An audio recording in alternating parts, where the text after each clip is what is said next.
Hey YouTube, welcome back to my channel. This is Canadian Retro. I've got another pickups video for you here. I know it's been a while, but that's the way it goes sometimes, and I've got quite a backlog of things to get through, and coming up is the Very Game Exchange. So if I am going to be selling some things, I definitely need to get this stuff in order to do that, although I think most of this stuff that I picked up here I'm probably going to be holding on to because some pretty interesting finds right in here, let me tell you. So without further ado, I'll get right down to it. I'll show you some of the accessory type of things that I picked up recently for $3. I just picked up a Super Nintendo cable I found hanging on the wall at a Value Village. I thought, you know, it's always good to have extra of these around. So for that's what I did there.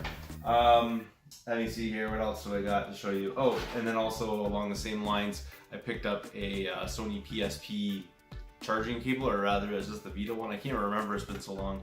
I believe this is a Vita charging dock thing. I've never actually used this before, so I'll have to see what's up with that, but I don't even have a Vita to test with this, so that's kind of interesting right there. And then I also picked up, I haven't even taken it out of the bag yet, for $4, an N64 Power Supply, which again, that always comes in handy. So that's sort of that part of it. I'll get into some of the console-y kind of things that I picked up here. First thing I found, and this was, I think it was $4, is a Raspberry Pi 2, which is in there and everything. So that was a pretty good deal, and I'll just turn that into a Retro Pi pretty easily and put an image on there, and away we go. So pretty nice find right there.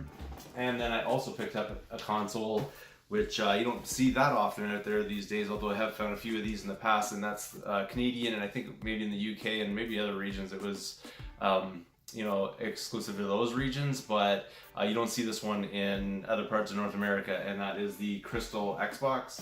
So this one here is pretty nasty and dirty, and the tray on it was stuck originally, so I just took it apart and cleaned out the rubber, whatever you call it, the rubber band basically that services that tray, and once I did that, it opens and closes perfectly fine now. Haven't had a chance to test it out though, because I don't have, I mean I probably do have, I just don't know where it is right now in this colossal mess that I live in, where I'd have the cables to hook this up to actually test it. So that's that right there.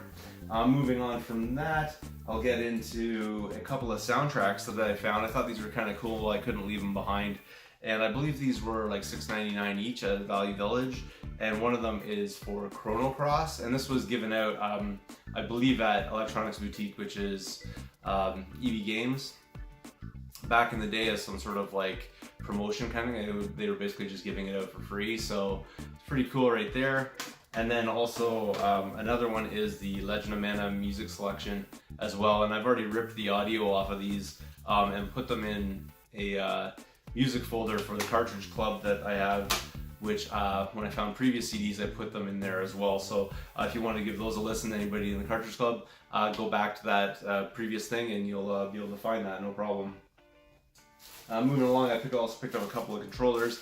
Nice, one of these, I believe it's what, Ice Blue N64 controller, and that was only $6.99, so couldn't turn that one down right there, and everything feels pretty tight from what I can tell, and it's actually pretty clean all around. I don't see any cracks or anything like that, which sometimes you see in these plasticky kind of shells for N64, but this one is in really decent shape, and I already have the console that matches that, and I also have a controller that matches that, so kind of nice to get two of them, that's for sure. And then I also picked up a original Xbox S controller, which you know, is in its packaging and everything like that. It's a little bit crushed, indented, but nice to pick up a brand new Xbox controller, so that's pretty neat right there. I don't know if I'll have to take that out of there, because these Xbox controllers, I'm telling you, they hold up pretty well over time. I have never really had a problem with any Xbox controller I've ever grabbed. I've never had one like break or anything like that. I think the worst thing that's ever happened is just having to basically put covers over the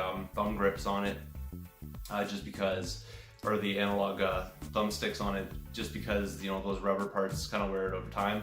But that's about it, and I've had to do that for pretty much any old controller if you use it too much, so that's pretty good right there. And then the other day I picked up a Wii U, or Wii rather, classic Pro controller. I'm not sure if that's what you call this particular one. I already have a couple of these, but always nice to pick one up, and they're really good to use with the SNES and NES Classics. So pretty cool find right there. And that was, interestingly enough, one of the cheapest controllers from that Value Village, because as you can see from those other prices there, it was $6.99. When I took it up to the counter, because there was no price on it, she only charged me $2.99 for it, so I paid $3 for it. Really nice deal right there. And then one more console that I got here was a Gameboy Color, which is a yellow one, and I tested it out. It works perfectly. It's got a few minor scratches, I think, on the screen, but nothing too overly hectic, so that's pretty nice right there. And you can see it powers on, but I don't have a game in it right now, but pretty nice find right there. And that one there was $10, which, again, you don't see that very often these days in those stores, because they're starting to mark all those consoles up. This is an interesting game. I didn't really know a whole lot about it. I'm glad I looked it up, because I would have just probably normally passed on it. But that game is Top Angler Real Bass Fishing for the Gamecube. And I guess this is kind of uncommon. I don't think it's like overly pricey necessarily. It might be like a little bit pricey, but nothing crazy. But still at the same time, like, it's one of those ones that if you're going for a complete collection, which I'm not really, but if you're going for a complete collection, you'd probably want to add this one into it, obviously, to complete it. And I got that one for $6. So probably sat there for a while because people didn't know what they were looking at, but I'm glad I kind of took the time to check it out and make sure. The next thing that I picked up here, I did basically like a trade with the guy. I'm trying to remember how the transaction went down exactly, because we met up. It was basically like a let go kind of thing, and I can't even remember what I traded to him. But whatever I traded to him was probably less value than what I've got here. So it's pretty nice find right here, because you don't really see PlayStation 1 stuff too much. And I only need really one of these for the collection, which is probably the cheapest one of the bunch, but here we go. So the first thing I found here was a copy of Middleearth Solid, and it's all in there in like pretty good shape, other than the case just needs a bit of a cleaning, because it's, you know, the guy said he's like never really, you know, played these in a long time, so he was happy to move it along, and I was happy to unload something onto him that I didn't need. And then also Resident Evil Nemesis for PlayStation 1. Pretty sweet right there. So I have to see again if these are upgrades of mine, which makes it very difficult for me, since most of my collection is still in storage right now, and I need to like figure out this room. And I think that's what I'm going to be using my March break for, is sorting this all out, and hopefully I can get my collection in here after that. And then the one that I did not have was Spin Jam, and I like puzzle games, so I thought I'd grab this one right here. And again, it's totally complete, and it's in beautiful shape as well. So that's really the one that I was sort of after. I mean, it's nothing super expensive or anything, but I haven't seen it in a while, and I haven't seen PlayStation stuff out there in a while. And then this was a little bit, and I had to pay up for this one, and the next few ones I actually had to pay up a little bit for, but it's reasonable anyways. For Pokemon Ultra Sun, I paid, I think, $14.99, but I believe I got a discount on this one a little bit. So not a bad deal right there. I didn't have it in the collection already, and I don't believe I have the case for it, but you know, eventually I'll come across it. That's not a problem.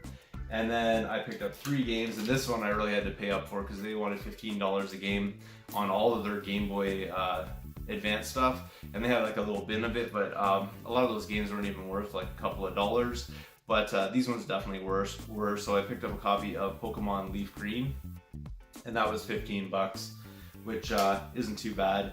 And then Pokemon Ruby version, which again I paid $15 for, but really I'm going to end up selling those to pay for the whole lot. This was the game that I was really after, and I've been after this one for a very long time, so I'm so happy to find it on the thrift. And even still, like, if I were to go and pay for this, you know, at a swap or do a trade with somebody, they'd probably want upwards of like 40 Canadian for it. That's what I've really been seeing lately, and I've been trying to hold off on it. I figured that one of these days I will find it, and eventually I did, and that is The Legend of Zelda Minish Cap, which I did not have in my collection, and was one that I was desperately trying to add, and I've been trying to find it where somebody's willing to trade or do a deal or something like that. I just have not come across one where the deal's gone through necessarily. So finally got Minish Cap in my collection. Those other 2 will end up paying for, you know, the entire lot basically that I got here, so I'm happy with that. And I already have Ruby, and I also have Leaf Green already, so I don't really need to add those to the collection. Thanks again for watching. Feel free to thumbs up this video, comment down below, and I'll see you all later.